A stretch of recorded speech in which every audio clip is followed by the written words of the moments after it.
It's Kyle, the Death Knight of Anime here, bringing you my review for Black Clover episode 28. And I'm not gonna lie, this is definitely in the as far as this episode goes, it's definitely in the ballpark of definitely one of those slower paced episodes to be for sure.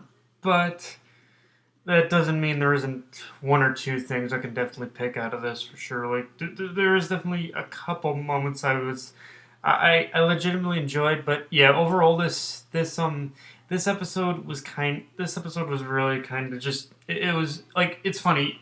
A lot of this was a lot of it really felt like filler, but this was actually adapted from pretty much. This was actually a chapter adapted from the manga. It just so happens that this was one of those filler chapters or whatnot you could get.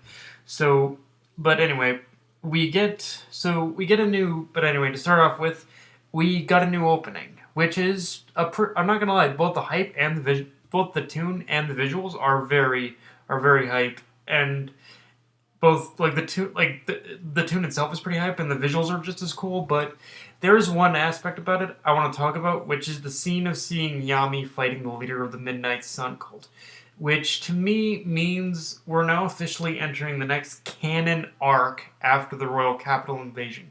So I still don't want to jinx it, but we might be in the clear in terms of filler for a while. Because this arc is definitely longer than the last, and if there is filler, I want to say it won't happen until the end of the season, or even if there is any filler, we're probably going to get it in the fights itself. So yeah, like this arc is definitely long, so I can almost kind of see it taking up pretty much I want to say the majority of the rest of this season, but we'll just have to wait and see for sure on that.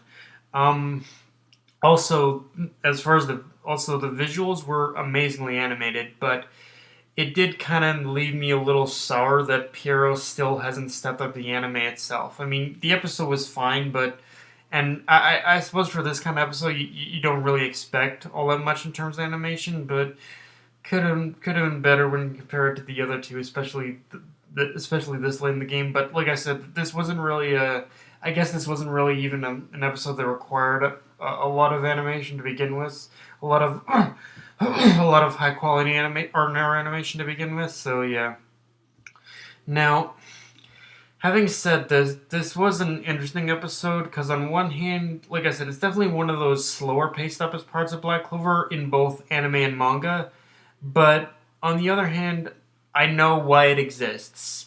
The whole purpose of this particular episode was essentially a break to let us breathe in between arcs, and I'd say the episode and chapter of basically what was the episode and chapter itself were are fine for what they're. They both pretty much serve. They pretty much they pretty much serve the purpose and do the job that they're intended to do. Um, but I think like I'm and honestly like I'm holding this against the manga too, not just the anime. But I think they could have just I think when this particular part of the story was being created, I think it could have been done in a little bit more of an entertaining way for sure. We'll say that. Um, Now, having said that, the one moment that really irked me was the censorship of Asta's wounds. Like the blurry effect there, horrendous. Like holy shit. I don't know what they were thinking, but yeah, that shit was just bad. Like, god damn it. So, like I said, entertainment for the West for the setup, definitely a lot more hit and miss, but for sure there were a couple times I laughed. The first is whenever the episode switched briefly over to Noelle and see her acting all jealous, and like every time Noelle acts jealous, I'm like, yeah, that is definitely Asta's future waifu for sure, and Asta's waifu for sure, and there are many times where I just wish Asta would just stop with the nun shit. Stop crushing on the nun for God's sakes. Like that shit's already getting old. But we'll get into that we'll get into that in a bit. But yeah, seeing just Asta spying on just seeing Noelle spy on Asta because she has a crush on him is kind of cute to be honest with you, and it's fun for what it is. Um, And the other time I laughed is when we see the Baja crust fuck. Like it's pretty much that same guy who's in the Green Mantis.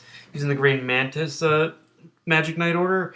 He was trying to hit on those three girls and falling even harder and failing even harder, at least at first, than our main heroes. And yeah, it's funny every time. It's funny for me every time this guy's on screen. I get genuinely annoyed, but at the same time, I know a scene of him getting. I know a scene of him getting hilariously humiliated is not too far off either. And when it does happen, I laugh every time. Although although the three of them got rejected in the end, although every single one at that mixer got rejected in the end, you could argue that a three main trio had better luck than pretty much than the Baja Bastard ever did. Yeah. One thing that was a nice little bit of world building was seeing the girls that Asta, Luck, and Finral were trying to date was just were talking to actually use magic, like seeing those girls actually use magic, which does give us confirmation that while the bulk of people who do use magic in this world are the Magic Knights themselves, it also showcases that common citizens can also use magic too, and which is something pretty well known in a series like this. But it is nice to get that confirmation almost, and I'm pretty sure from what I understood, it is still limited pretty much based on social class. It is pretty much still based on social class, and the limitation of what a person can use is based on social class, and how the more poor you are, the less likely you are to use magic. And I'm not gonna lie, as this whole conversation with his conversation with about his siblings with his date did give me just a small amount of hope at first that he was done romancing the nun back in his village, until she actually did ask the kiss of death question. And yeah, honestly, I cannot wait for the fucking day when he grows out of that running joke of a crush and moves on to Noelle or just anyone other than her. Although that split-second moment of him even asking what the hell a mixer was, followed by the girl's reactions to that dumbass question, had me laughing so hard I was banging my head against the desk. Like literally, I was like this. That had me rolling. And actually, one thing I think that is good, that was actually interesting about this episode too, in a way, is that in the beginning of the episode, we definitely see that the girls aren't all that impressed with Finral, Luck, and Nasta, of course. But then as the episode goes along, they become more impressed. Which, again, even though they were rejected in the end, it does kind of show a little bit of a breakdown of the social norms of this kingdom. Because in the beginning of the series, it's all you're supposed to socialize. You're supposed to be around this type of group, and you're supposed to be around this type of group. But here, you kind of see them coming together a little bit, like the poor and the more well, and like the whole like they basically change like Asta, like our main trio basically changed the outlook of those three girls. So yeah, it's good to see that kind of a breakdown too, for sure. But yeah, guys, that's pretty much all I have for this review. Enjoy the video, like, comment, subscribe, follow me on Twitter and Facebook. Death Knight of Anime, signing off. Later, guys.